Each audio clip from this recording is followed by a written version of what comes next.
I wouldn't give up a first rounder for DK Metcalf. I would, if that shouldn't even be on the table, and here's why: DK wasn't even a first round draft pick to begin with. So, and he didn't produce well this year. So he's not a number 10 pick value. No. If they want the number 10, you want to trade? I'll give you Denzel Mims. Here you go. First, second round pick. DK is a first round physical specimen who may not actually be an extremely elite football player. He has the ability to be really good. I think as part of a group of good players, I think he has really big playability. And I mean, real talk. I'm joking when I say give away, throw the house at him. But let me keep it real. DK, look, we haven't had 1,000-yard receiver. The closest that we've had has been Robbie Anderson, and y'all know people hate Robbie Anderson, right? But he's been the closest that we've had in mad years. I mean, I know we talked about this multiple times, right? But again, that's kind of proves my point, right? Because that's the guy. He's been the closest to that mark that we've had since since Brandon Marshall and them cats. So, I don't know, man. Lowell Litchmore with a brilliant comment. 3 seasons, 30 touchdowns. Shrug emoji, 100% Lowell. I absolutely agree with you, man.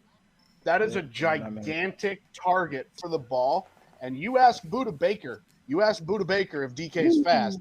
We know DK is fast. We watched him smoke Buddha.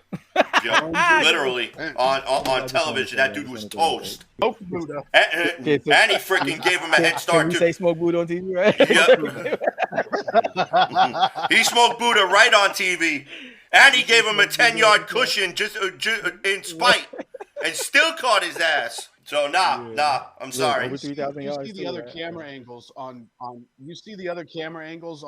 Buda Baker's face when DK's chasing him down. That man was terrified. He was terrified.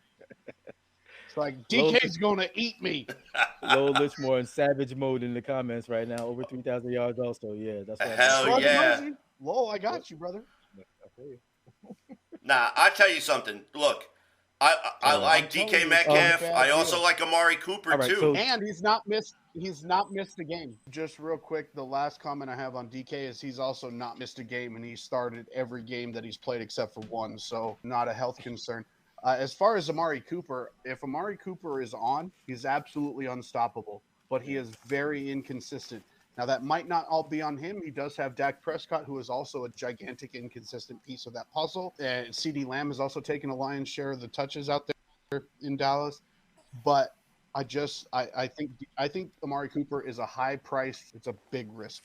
Super facts. Incontrovertible, no question. Look, I think a lot of these guys have question marks, right? Like specifically, the guy who started off all of the free agent conversation anyway, Calvin Ridley, right? 1,400-yard guy. Right. Mm-hmm. 1,400-yard guy. My only concern... Everybody's talking... Everybody, the 1,000-yard season. My only concern about Ridley is the fact that, yes, he took time off to work on his mental health. I think that if the Jets are going to dip their toe into that pool... Joe Douglas needs to get an idea where exactly his head is at. Because sometimes when a player takes time off to take care of their mental health, and sometimes their issues are not fully resolved, they have a tendency to crop up in season, and then you end up losing a weapon. So for me, he is 100% healthy, both physically and mentally, and he is coming here and working his ass off to be a member of the New York Jets. That's number one. Because I will no longer, as a fan, tolerate people that are going to come in and act like the Jets suck anyway. I'm just going to come here and get paid so we can pay the jet tax. We're not going to get the potential, i.e. Trumaine Johnson, i.e. Muhammad Wilkerson when he got paid, i.e. every other friggin' free agent for the past 5 years that came over here that got paid big money that ended up doing nothing.